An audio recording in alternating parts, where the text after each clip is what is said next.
भेंट हो, हमारा से ज्यादा रहे दोसरा से सेट हो। मतलब रहे जब करत रहे भेंट हो, हमारा से ज्यादा रहे दोसरा से सेट हो।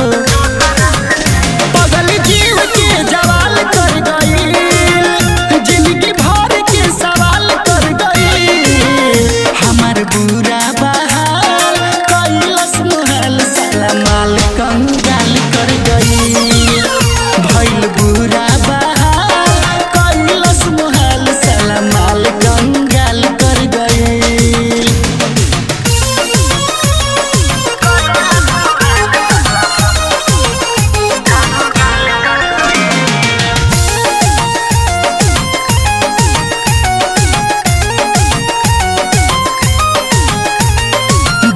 सोना कहे कहे जेब कैलस खाली, भरम में रखले रहे ब्राउन अखिया वाली।